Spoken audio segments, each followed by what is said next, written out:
చెప్పాను.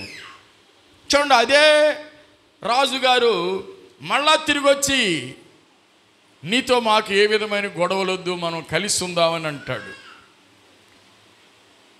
ఇక్కడ చదవబడిన భాగంలో ఇస్సాకు ఆ సంవత్సరం విత్తనం వేసి, సంవత్సరం విత్తనం వేస్తున్నాడు. ఆ సంవత్సరం విత్తనం వేసి అతడు 100 ఫలము పొందాడు. హల్లెలూయా.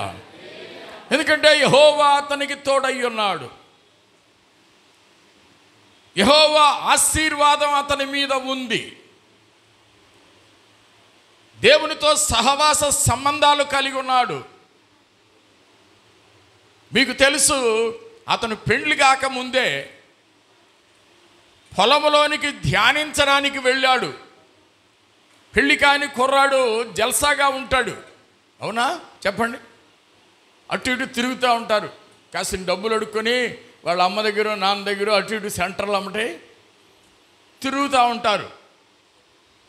అప్పుడు కూడా అంతే కదా. అప్పుడు ఈ సెంటర్ ఇలాంటివి ఏమీ లేకపోయినా కంప్యూటర్లో అప్పుడు ఉండే పద్ధతులు అప్పుడు ఉంటాయి.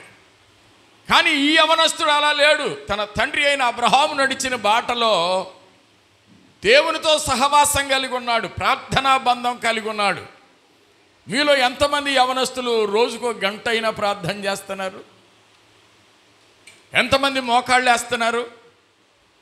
ఎంతమంది వాక్యం చదువుకుంటున్నారు? షికారుల కంటే దేవునితో సహవాసం చేయడం చాలా అవసరం, మంచిది అది.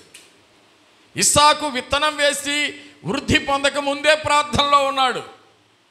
ప్రార్థన చేసినందుకే పవిత్రాలైన కన్యక భార్యగా దొరికింది, అందమైన అమ్మాయి భార్యగా దొరికింది. ఇవాళ ఫోటోలు చూపించడం, బయోడేటాలు చూపించడంలోనే మనకు తెల్లారిపోతుంది.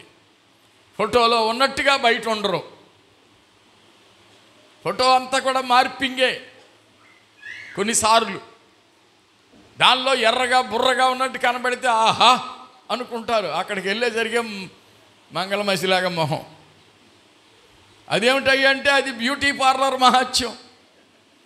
పెళ్లిలో ఎక్కువసేపు వీడియో తీస్తే రంగంతా కారిపోయి సారికిలుగా ఉంటుంది.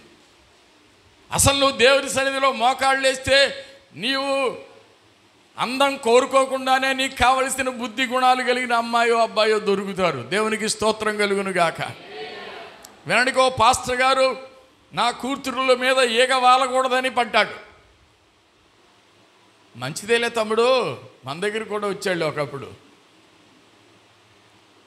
మంచిదే చెప్తాను, వెళ్ళి గెద్దలూరులో పాస్టర్ గారు ఉన్నారు, ఆయన మంచి దైవజనుడు, వాళ్ళకి 1000 సంఘం ఉంది, వెళ్ళి చూసుకో అని చెప్పాను. ఒకడే కొడుకు. ఆ కుర్రాడు చాలా బాగుంటాడు, తెల్లగా ఉంటాడు కుర్రాడు. వాళ్ళకి 5 ఎకరాల తోట ఉంది. ఎప్పుడు వాళ్ళు ఏం పొలంలోకి వెళ్లకుండానే వాళ్ళకి ఆ ఇన్కమ్ వచ్చేస్తుంది. ఇంకేవో ఆస్తులు ఉన్నాయి. 1000 మంది సంఘం ఉంది, దాన్ని నడిపించేది నెక్స్ట్ వాళ్ళ నాన్న తర్వాత అతనే. వెళ్ళి చూసుకోమంటే అక్కడ దిగితే అన్నయ్య మీరు చెప్పినట్టు బాగా రిసీవ్ చేసుకున్నారు, కారు వేసుకొచ్చి స్టేషన్కి తీసుకెళ్ళారు, నన్ను స్టేషన్ నుండి ఇంటికి తీసుకెళ్ళారు, బాగా చూశారు, పంపించారు. ఇంకేంటి అన్నాను నేను. ఏదో చెప్పాడు. ఆ తర్వాత ఇంకొక ఎవరికో ఇచ్చి పెళ్లి చేశాడు. నాకు కౌరు కూడా చేయలే. సరే చేసుకొని అందరు కౌరు చేసినారు, నేను మాత్రం ఎక్కడ వెళ్ళగలను. తీరా వెళితే జరిగింది ఏంటంటే, ఆ అబ్బాయి మంచోడు అని చెప్తారు, ఎవరైనా వాళ్ళ అబ్బాయి మంచోడే అంటారు కదా. తీరా వెళితే ఆ కుర్రాడు బ్రాందీ షాప్కి వెళ్ళడు, కానీ బ్రాందీ షాపే ఆయన ఇంట్లో ఉందంట. అసలు ఏది కావాలంటే అది తాగడమేనంట ఇంట్లో. వీళ్ళ అమ్మాయి తీసుకెళ్ళి అందించాలట, ఆ బ్రాండ్ తీసుకురా అంటే. అన్నయ్య ఏం చెప్పను, మీరు చెప్పినా వినకపోతిని, ఎంత మోసపోయాను. మా అమ్మాయి జీవితం నరకమైంది. ఇప్పుడు ఆ అమ్మాయి పుట్టింటి దగ్గరే ఉంటుంది, మరి సరైందో లేదో నాకు తెలియదు. నేను ఎందుకు చెప్తున్నానంటే, ప్రార్థన చేసేవాడు, దేవుడితో గడిపేవాడికి ఎక్కడున్నా ఏ మూలనున్న ప్రపంచంలో దేవుడు మంచిదే తీసుకొస్తాడు. చపలు కొట్టి దేవుడు మహిమపరచండి. నమ్మితే మీరు ఆశీర్వదించబడతారు. ఆ మాట దేవునితో గడపాలి. యవనస్తులు ప్రార్థించాలి, పెద్దలు ప్రార్థించాలి, వృద్ధులు ప్రార్థించాలి. ఇస్సాకు దేవునితో సహవాసం చేస్తున్నాడు కనుక ఆ సంవత్సరం అతను విత్తనం వేసి 100 ఫలము పొందాడు. అక్కడ వ్రాయబడింది, అతడు మిక్కిలి గొప్పవాడగు వరకు అంతకంతకు అతడు గొప్పవాగుడగుతూ వచ్చాడు. హల్లెలూయా. అంతకంతకు నువ్వు దీవించబడాలి, అంతకంతకు నువ్వు పైకి రావాలి. నీ ఆత్మీయ స్థితితో పాటు నీ ఆర్థిక పరిస్థితి, అన్ని పరిస్థితులు, సామాజికంగా కూడా నువ్వు గౌరవం పొందాలంటే దేవునితో నీవు ఉండాలి, యేసయ్యలో నీవు ఉండాలి, ఆయనతో కలిసి మెలిసి ఉండాలి. నీ ఆలోచనతో ఆయన ఆలోచన కలిసిపోవాలి. ఆయన యొక్క మార్గంలో నీ మార్గం కలిసి నడవాలి. దేవుడు ఒక దిక్కును నడిస్తే నువ్వు ఇంకొక దిక్కుకు వెళితే ఎలా ఆశీర్వాదం వస్తుంది చెప్పు? నాకు వేరై ఉండి మీరేమీ చేయలేరు. అసూయపడ్డారు అక్కడున్న ఫిలిస్తీయులంతా కూడా. ఏమిటిరా ఈ అభివృద్ధి ఏమిటి? ఆ తోటలు అలా ఫలిస్తున్నాయేంటి? పశువులు ఇలా ఫలిస్తున్నాయేంటి? గుంపులు గుంపులుగా దాసదాసీలు పెరిగిపోతున్నారేంటి అని చెప్పేసి చాలా అసూయపడ్డారు. వాళ్ళ మందలు తాగే, వాళ్ళ దాసదాసీలు తాగే నీళ్ల బావులు పూడ్చేశారు. అయితే ఇస్సాకు వాటన్నిటిని తిరిగి తవ్వించిన గొడవలాడారు కొన్నిటి దగ్గర. అయినప్పటికీ అభివృద్ధి పొందడం చూసి ఏ రాజు అయితే అబీమెలెకు మా దగ్గర నుండి వెళ్ళిపో అన్నాడో అదే రాజు ఆయనతో సమాధాన పట్టాకి వెళ్ళాడు. చప్పట్లు కొట్టి దేవుడు మహింపరచవచ్చు. నీ అభివృద్ధిని చూసి కొంతకాలం ఓర్చుకోలేకపోయినా ఆ తర్వాత వచ్చేసి నీతో సమాధాన పడతారు. దేవుడు నీకు తోడై ఉన్నాడనే సంగతి నీకే కాదు, నీ శత్రువులకు కూడా అర్థమవుతుంది. ప్రతి పరిస్థితుల్లో దేవుడు నిన్ను ఆశీర్వదిస్తాడు. ఎందుకు అభివృద్ధి కావడం లేదో, ఎందుకు విస్తరించడం లేదో, ఎండిపోయిన స్థితిగా ఎందుకు కనబడుతుందో ఒకసారి పరిశీలించుకో. ఒకవేళ ఎక్కడైనా దేవునితో సంబంధం కనుక నీకు దూరం అయితే, ఎడమైతే సరిదిద్దుకోవడం ఇప్పుడే అవసరం. దేవునికి స్తుతి కలుగునుగాక. దైవజనుడు పౌలు గారు అంటున్నారు, ఫిలిప్పీలకు రాసిన పత్రిక 4వ అధ్యాయం 13వ వాక్యం.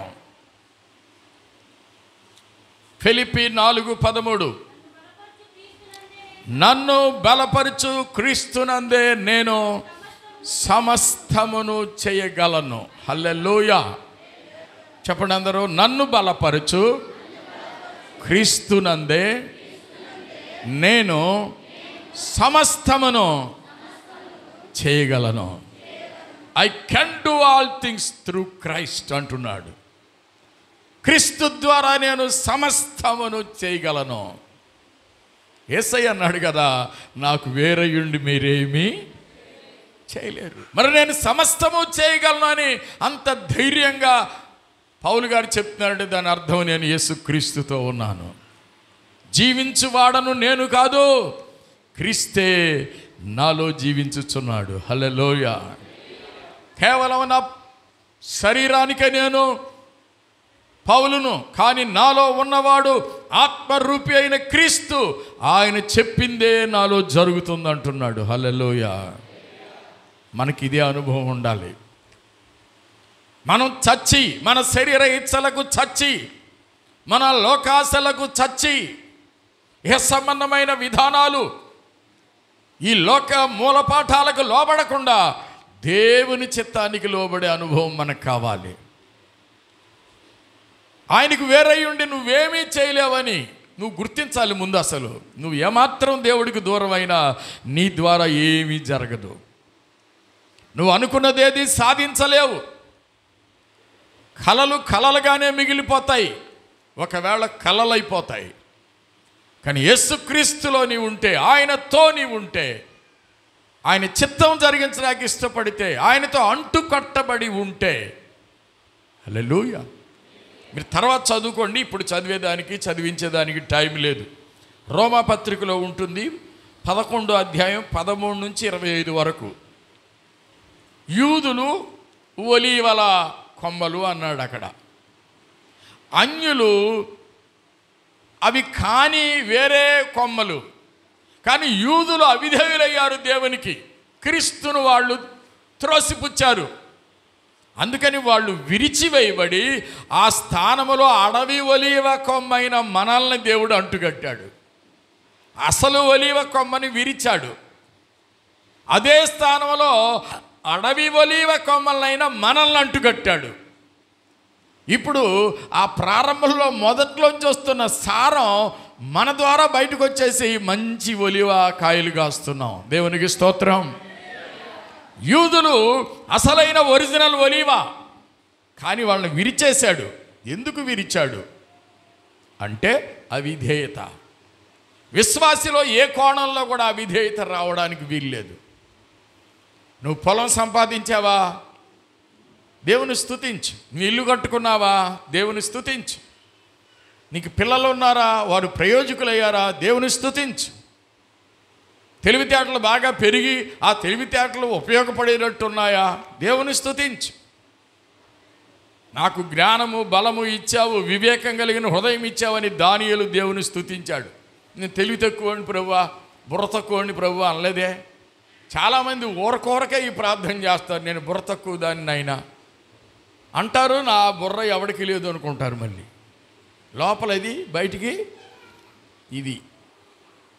దేవుడిని జ్ఞానం ఇస్తే దేవుని స్తుతించు. దేవుడు నీకు ఏ స్వాస్థ్యం ఇచ్చినా దేవుని స్తుతించు. నీకు ఇచ్చిన భర్తను బట్టి దేవుని స్తుతించు, భార్యను బట్టి దేవుని స్తుతించు, పిల్లలను బట్టి దేవుని స్తుతించు. ఏమిచ్చినా దేవుని స్తుతించు. దేవుని సెలవు లేకుండా రాతి మీద రాయి వేయలేం. చేలో పంట వేసి ఇంటికి తీసుకురాలేము దేవుని ఆశీర్వాదం లేకపోతే. ఒక్కోసారి అకాల వర్షాలు పడి ఎంతమంది పంటలు పాడైపోతున్నాయో తెలుసా?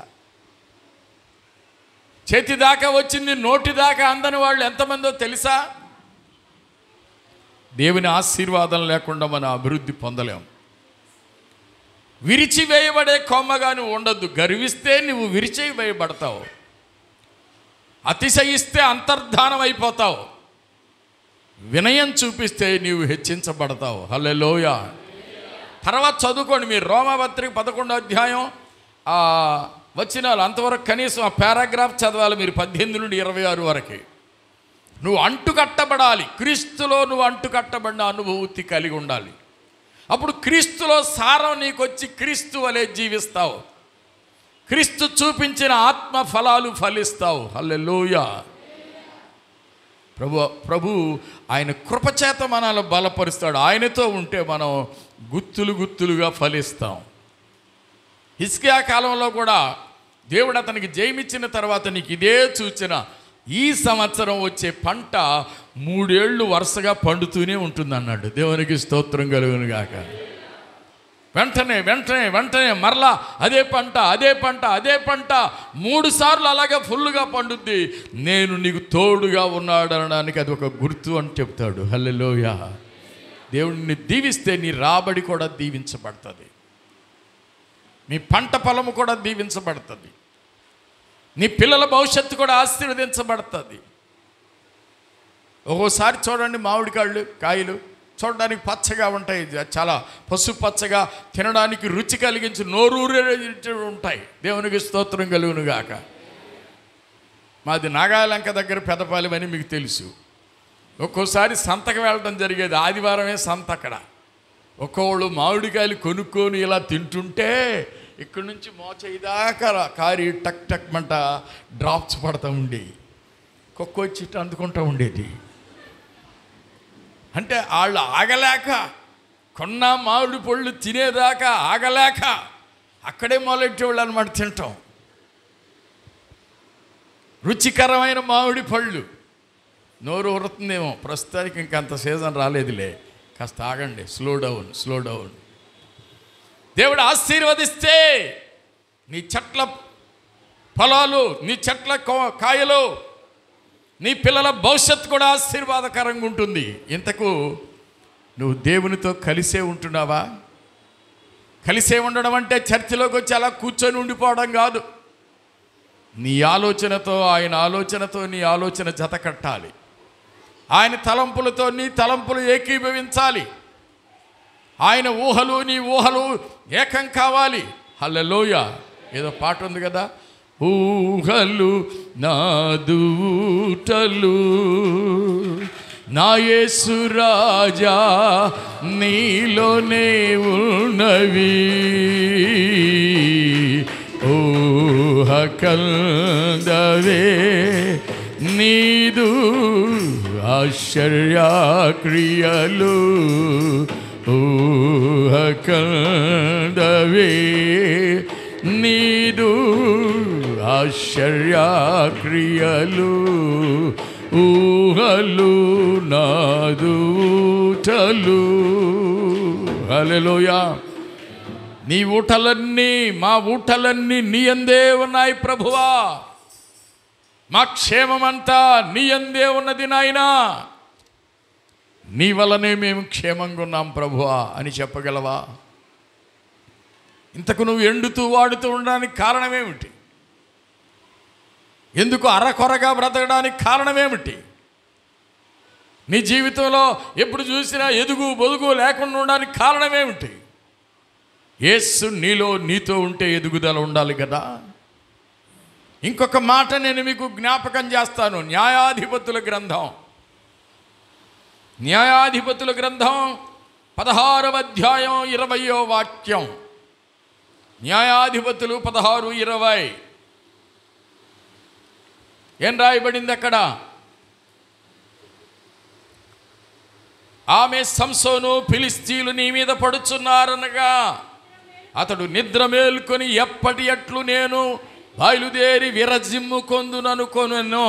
అయితే యెహోవా తనను ఎడబాసెనని అతనికి తెలియలేదు. అప్పుడు ఫిలిష్తీయులు అతన్ని పట్టుకొని అతన్ని కన్నులను ఊడదీసి గాజాకు అతన్ని తీసుకొని వచ్చి ఇత్తడి సంకెళ్ళ చేత అతన్ని బంధించిరి.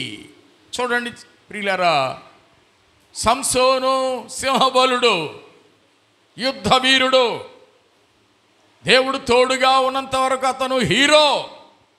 ఎటు పోయినా జయించాడు. సింహాన్ని లెక్క చేయలేదు, వేల వేల మంది సైనికుల్ని లెక్క చేయలేదు. ఒక్క గాడిద పచ్చి ఎముకతో 1000 మందిని చంపి పడేసినటువంటి బలమైన వీరుడు, దేవుని ఆత్మ కలిగిన వాడు సంసోన్. హల్లెలూయా. ఎన్ని వేల మందిని చంపాడో అంతులేదు. బొబ్బరించుచూ వచ్చిన సింహాన్ని చీల్చి చెండాడాడు. ఇంత పరాక్రమశాలి అయినటువంటి సంసోను దేవుని ఆజ్ఞను మీరాడు. దెలీలా తొడ మీద నిద్రపోయాడు. ఇతను స్త్రీలోలుడు. దేవుని ప్రజల్లో కూడా కొంతమంది స్త్రీలోలులు ఉంటారు. పరస్త్రీని చూసి ఆశిస్తారు, చివరికి పతనానికి వెళతారు. ఎవరినే కానీ నీ పరదేహాన్ని, నీ దేహం తప్ప, నీ భార్యనో నీ భర్తనో తప్ప వేరొక స్త్రీనో పురుషుణ్ణో ఆశించడం అది పాపం. నీ మనస్సులో దురభిప్రాయం కలిగి ఉన్నది వ్యభిచారమే. ఇతగాడు ఇలాంటి దుర్లక్షణం కలిగిన వాడు, ఆత్మ కలిగిన వాడే, జయించే సత్తా కలిగిన వాడే. కానీ దెలీలా తొడ మీద నిద్రపోయాడట. ఏం జరిగింది? అతనుకున్న ప్రతిష్ట, అతనుకున్నటువంటి ఆ నాజీరు వ్రతం అతనిది. పుట్టిన తర్వాత అతని తల మీద మంగళ కత్తి వేయలేదు, క్షౌరము చెయ్యబడలేదు. దెలీలా మాటలతో లొంగి ప్రాణం విసికి చావగోరి తన మర్మమంతా చెప్పాడు. పుట్టాక నా తల మీద మంగళ కత్తి వేయలేదు. నా వెంట్రుకలను గనక ఎవరైనా తీసేయగలిగితే నా బలం నాలోండి వెళ్ళిపోతుంది చెప్పేశాడు. నిద్రపోయాడు. ఆ నిద్రలోనే శుభ్రంగా క్షౌరం చేయించింది, బంధించింది. ఫిలిష్తీయులు వస్తున్నారు, నీ మీద పడుతున్నారు అన్నప్పుడు లేచి విరజిమ్ముకోవాలని అనుకున్నాడు గతకాలంలో లాగా. కానీ దేవుడు అతన్ని ఎడబాశాడు.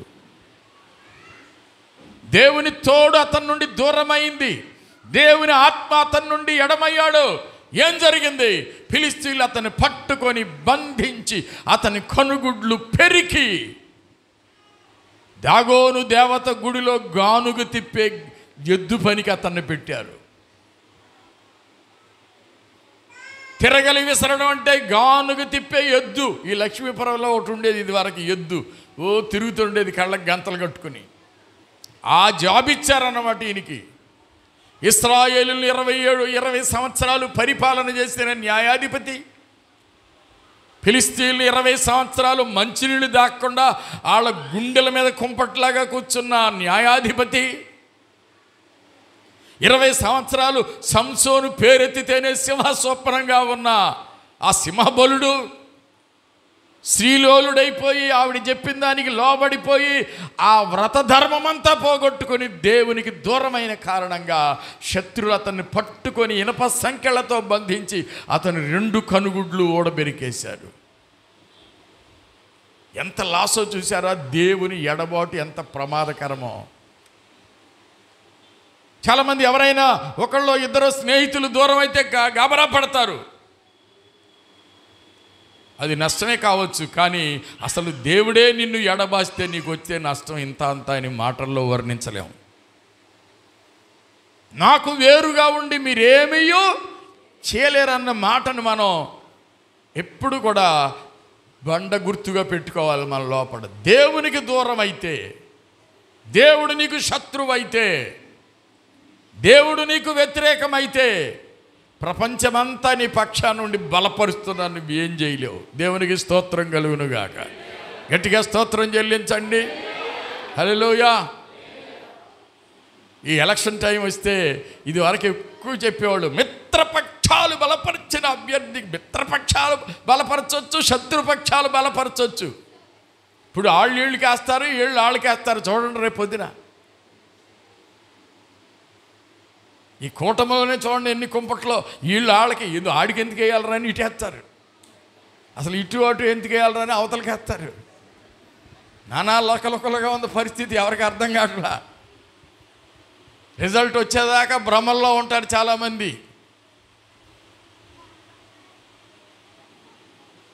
ఒకడేమో నాకు పేరు మార్చుకుంటానంటాడు, ఇంకోటి మీసాలు తీసేస్తానంటాడు. తీస్తే ఏంటి ఉంటే ఏంటి అక్కడ. ప్రియమైన వారలారా, ఆలోచించండి.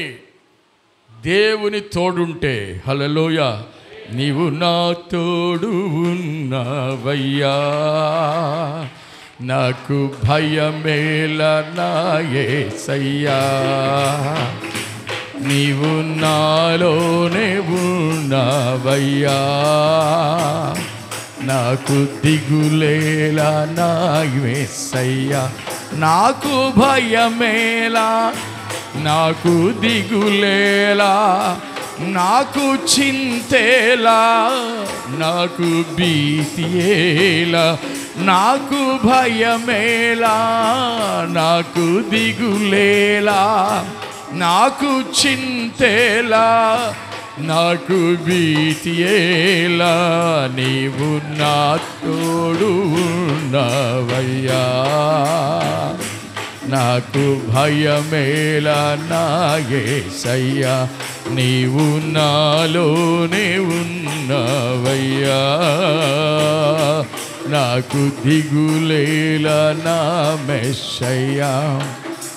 కష్టములో నష్టములో నా తోడు ఉన్నావు, వేదనలో ఆవేదనలో నా చెంత ఉన్నావు. కష్టములో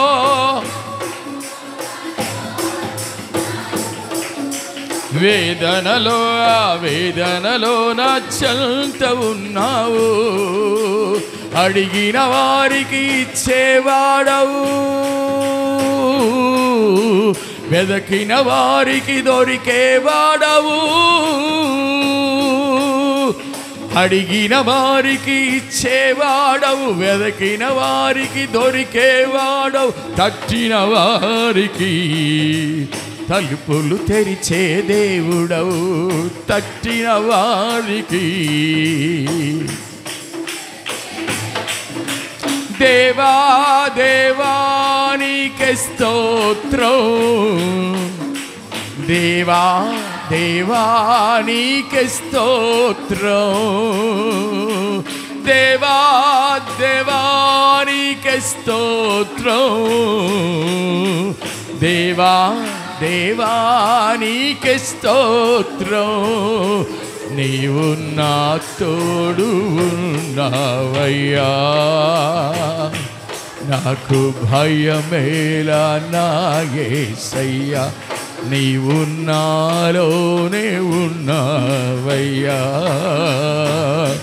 నాకు దిగులేలా నా మెస్సయ్యా. హల్లెలూయా. ఆయన నీతో ఉండాలి, నువ్వు ఆయనలో ఉండాలి, ఆయన నువ్వు ఏకమై ఉండాలి. అప్పుడు ఏదైనా మనం చేయగలం. నన్ను బలపరచు క్రీస్తునందు నేను సమస్తమును చేయగలను. నీవు ఉద్దేశించింది నెరవేరుతుంది. దేవుడు నీ ఆశ తీరుస్తాడు. ఆశగల ప్రాణమును తృప్తిపరిచే దేవుడే నీ దేవుడు. ఇస్సాకును నూరంతలుగా ఫలింపచేసి వృద్ధి పొందించి అంతకంతకు గొప్పవాడిగా చేసిన వాడు నీ దేవుడు. నువ్వు ఆయనతో ఉంటే అభివృద్ధి, ఆయనతో ఉంటే సమృద్ధి, ఆయనతో ఉంటే ఎదుగుదల, ఆయనతో ఉంటే మంచి పేరు. హల్లెలూయా. నీ కార్యము ఆయన ద్వారా సఫలమవుతుంది. దేవా, నీవు మా పక్షమున నుండి మా పనులన్నిటినీ సఫలపరచుదు. నీ పని సఫలం అవ్వాలంటే నీ ఉద్యోగం, నీ వ్యాపారం, నీ చేతి పని, నీ వ్యవసాయం, నీ వృత్తి, నీ పిల్లలు, నీ పాపలు వర్ధిల్లాలి అని అంటే ఆయనతో నీ ఉండాలి. హల్లెలూయా. ఆయనలో నీ ఉండాలి, ఆయనతో అంటుకట్టబడి ఉండాలి.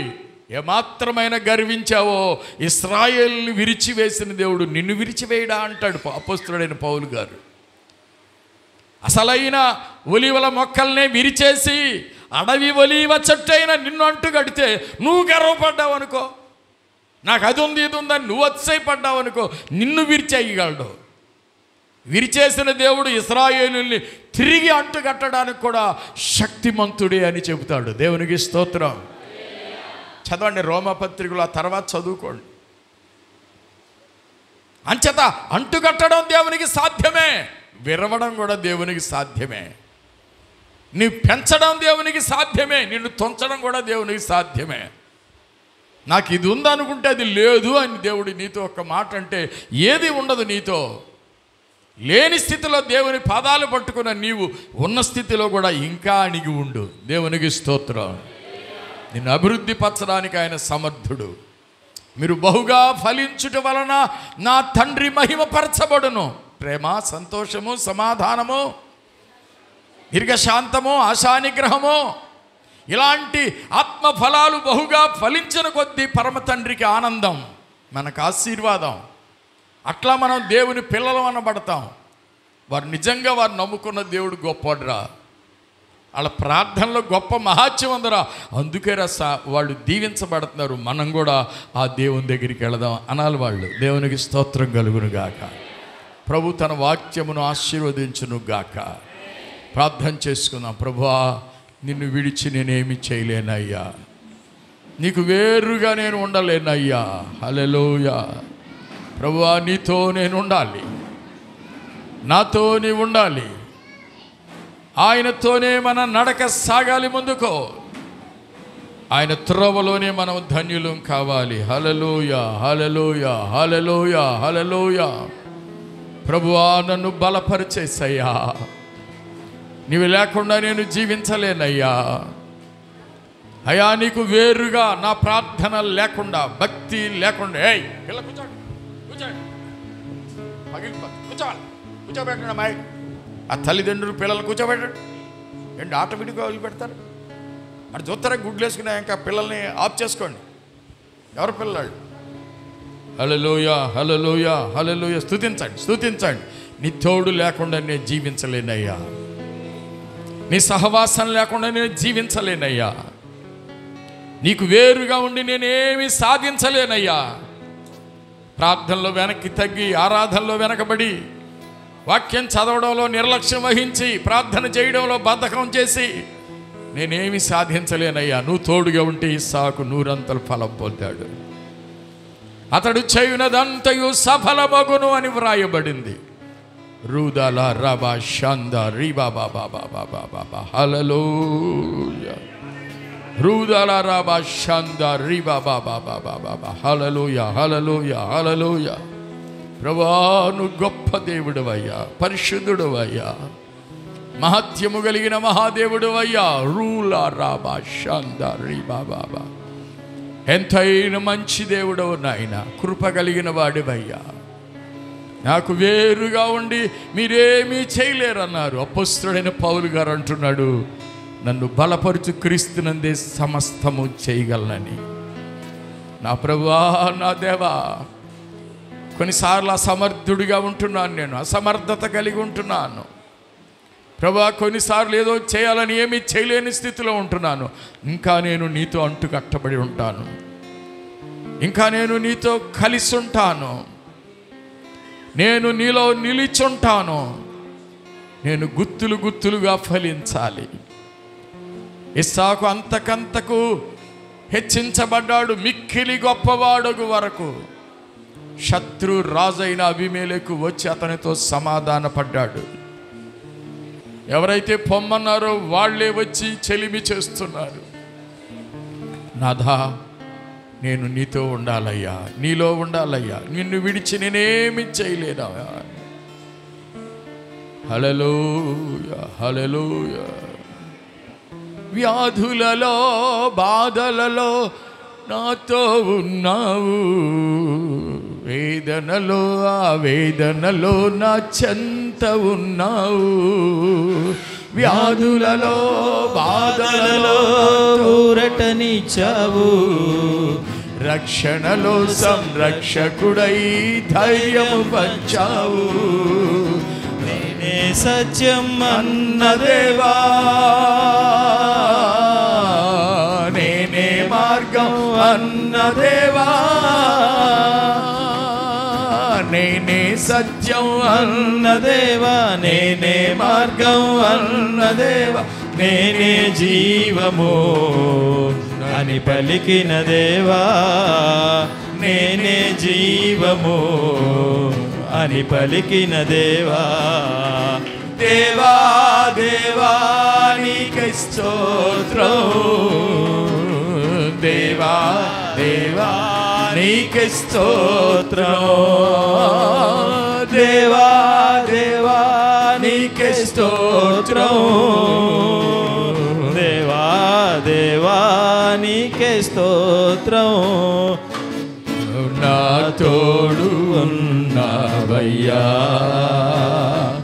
నాకు భయమేలా నా యేసయ్యా. నీవు నాలో నీవున్నావయ్యా, నాకు దిగులేలా నా మెస్సయ్యా. స్నేహితుడా, ఆయనలో బహుగా ఫలించాలి. ఒకవేళ అలాగ ఫలించని తీగను మనుషులు వాటిని తెగవేస్తారు, వాటిని కాల్చివేస్తారు. నీవు ఆయనతో లేకపోతే నువ్వు వేరు చేయబడతావు. ఆ తర్వాత నువ్వు ఎండిపోతావు. ఆ తర్వాత అగ్నిగుండం వేస్తారణ్యం. ప్రభు బిడ్డగా ఉండాలనుకుంటే నువ్వు ఆయనతో అంటు కట్టబడి ఉండు. ఆయనకు వేరుగా ఉండకు. నీ ఆలోచన ఆయన నుండి దూరం పోనీయకు, నీ తలంపులు ఆయన నుండి దూరం పోనీయకు, నీ నిర్ణయాలు ఆయన నుండి దూరం పోనీయకు. దేవుని ఆలోచన తీసుకో, దైవజనుల ఆలోచన తీసుకో, వాక్యము ఏం చెప్తుందో దాన్ని తెలుసుకో, దాని ప్రకారం జీవించి ధన్యుడుగా. నా ఇష్టం కాదు తండ్రి, నీ చిత్తమే జరుగునుగాక అని చెప్పు. అప్పుడు నీ జీవితంలో గొప్ప కార్యాలు జరుగుతాయి. హల్లెలూయా. అంతకంతకు అంతకంతకు అభివృద్ధి, ఫలాభివృద్ధి కలుగుతుంది. ప్రియమైన మా ప్రభువా, ఈ పగటికాల సమయంలో ఈ 5వ నెల 5వ తేదీ మొదటి ఆరాధనలో నీ ప్రసన్నత మాతో ఉంచావు. పరిశుద్ధాత్మ ద్వారా నీ ప్రజల్ని నడిపించు నాయన. నీ ఆత్మ ఆలోచనలు వారికి నేర్పించు. అవును ప్రభువా, నువ్వు ఫలించే ద్రాక్షవల్లివయ్యా. నీలో నిలిచి ఉన్నటువంటి వారు బహుగా ఫలిస్తారని చెప్పావు. నీలో నిలిచి ఉన్న వారి ద్వారా దేవునికి మహిమొస్తుందని చెప్పావు. నీకు వేరై మేమేమీ చేయలేమని స్పష్టంగా చెప్పావు. నీలో నిలిచి ఉన్న ఇస్సాకు అంతకంతకు వర్ధిల్లాడు, గొప్పవాడయ్యాడు. నీలో నిలిచి ఉన్నటువంటి పౌలు భక్తుడు ఏదైనా చేయగలనని చెప్తున్నాడు నాయన. నీకు వేరైన సంసోను నీ అభిషేకాన్ని ఆత్మను కోల్పోయి శత్రువుల చేతిలో చిక్కి కన్నులు పెరికివేయబడ్డాడు. తండ్రి, దుష్టుడైన సైతాను ఎవరిని కూడా శోధించి పడవేయకుండా నీ మాట విని నీతో నడిచే భాగ్యం ప్రతి వారికి దయచేయండి. యేసు నామమును అడుగుచున్నాము తండ్రి, ఆమేన్. పరమ తండ్రి అయిన దేవుని ప్రేమ, రక్షకుడైన యేసయ్య కృప, పరిశుద్ధాత్మ అన్యోన్య సహవాసం సదా మనందరికీ తోడయుండును గాక.